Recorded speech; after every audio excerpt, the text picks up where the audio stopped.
नमस्कार, news for nation देख रहे हैं आप। आपके साथ मैं हूं ऋचा शर्मा। विधान परिषद चुनाव के जरिए अब सभी पार्टियां मिशन 2020 की ताक में लगी हैं। एमएलसी चुनाव को लेकर मिशन 2020 पर फोकस करने की कोशिश की जा रही है और खासकर बात की जाए मुस्लिम समुदाय के वोट बैंक पर सबकी नजर है। आरजेडी ने जहां एक तरफ फारूक शेख को उम्मीदवार के तौर पर उतारा, वहीं जेडीयू भी इससे पीछे नजर नहीं आई। जेडीयू ने भी मुस्लिम समुदाय के ही कैंडिडेट को अपना उम्मीदवार बनाया। एक सीट पर जेडीयू ने गुलाम गौस को उतारा। यानी कि सभी अब इस बात को समझ चुके हैं कि आगामी जो विधानसभा चुनाव होना है, ऐसे में मुस्लिम समुदाय के जो वोटर्स हैं वो चुनाव के नतीजे को बिगाड़ भी सकते हैं और पूरा खेल जो है वो पलट सकते हैं। ऐसे में अब सभी पार्टियां फोकस कर रही हैं एम समीकरण को, यानी कि मुस्लिम वोट बैंक को।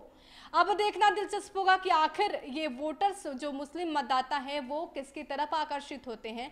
आखिर इनकी पहली पसंद कौन होता है? क्या ये सीएम नीतीश की तरफ जाते हैं या फिर तेजस्वी यादव की तरफ? मुख्यमंत्री नीतीश कुमार ने नागरिकता संशोधन विधेयक का समर्थन किया था। इसके चलते मुस्लिम वोटर से जेडीयू को खतरा नजर आ रहा था। ऐसे में नीतीश कुमार ने विधानसभा चुनाव से पहले अपने मुस्लिम वोट बैंक के समीकरण को साधने की कवायद शुरू कर दी। इसी के तहत जेडीयू ने अपने 3 एमएलसी उम्मीदवारों में से एक गुलाम गौस को टिकट दे दिया। गुलाम गौस पहले आरजेडी में रहे थे और ओबीसी मुस्लिम समुदाय से आते थे। आरजेडी ने अपने परंपरागत मुस्लिम वोट बैंक को देखते हुए 3 एमएलसी में से एक मुस्लिम को उतारा है। आरजेडी ने फारूक शेख पर दाव लगाया। फारूक शिवहर जिले से आते हैं और मुंबई में लंबा चौड़ा कारोबार भी है। फारूक शेख का आरजेडी से और राजनीति से सीधा वास्ता नहीं रहा है। वहीं कांग्रेस ने अपनी इकलौती सीट से मुस्लिम समुदाय के दिग्गज नेता तारिक अनवर को विधान परिषद का टिकट दिया था, लेकिन नामांकन के ठीक पहले उनका टिकट काट दिया गया और कांग्रेस ने तारिक अनवर की जगह समीर सिंह को अब उतारा है। बिहार में मुस्लिम आबादी 17% के आसपास है। राज्य की 243 विधानसभा सीटों में से 47 सीटें ऐसी हैं जहां पर मुस्लिम वोटर निर्णायक स्थिति में है। इन इलाकों में मुस्लिम आबादी 20 से 40% या फिर इससे भी अधिक है।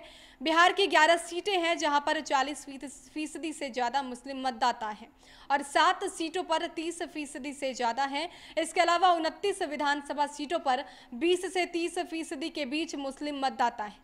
2015 के विधानसभा चुनाव पर गौर किया जाए तो बिहार की कुल 243 सीटों में से 24 मुस्लिम विधायक जीत कर आए थे।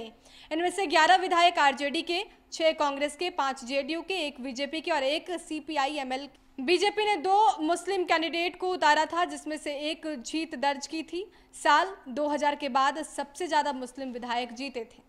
अब मुस्लिम वोट बैंक का ये पूरा खेल सभी पार्टियां समझ रही है। शायद यही वजह है कि सभी पार्टियां इस पर्टिकुलर वोट बैंक को साधने में जुट चुकी है। जहां एक तरफ जेडीयू ने गुलाम गौस को उतारकर ये वोट बैंक अपने में लेने की कोशिश की, वहीं दूसरी तरफ अब आरजेडी ने भी फारूक शेख को उतारा। हालांकि आरजेडी पहले से भी एमवाई समीकरण को फॉलो करते आई है और मुस्लिम वोट बैंक पर हमेशा से उनकी नज़र रही है, लेकिन अब दोनों को देखा जाए तो मुस्लिम समुदाय को रिझाने की कोशिश की जा रही है ताकि विधानसभा चुनाव में इसका सीधा फायदा मिल पाए। देश और दुनिया के तमाम अपडेट्स के लिए हमारे साथ बने रहिए और देखते रहिए न्यूज़ फॉर नेशन। नमस्कार।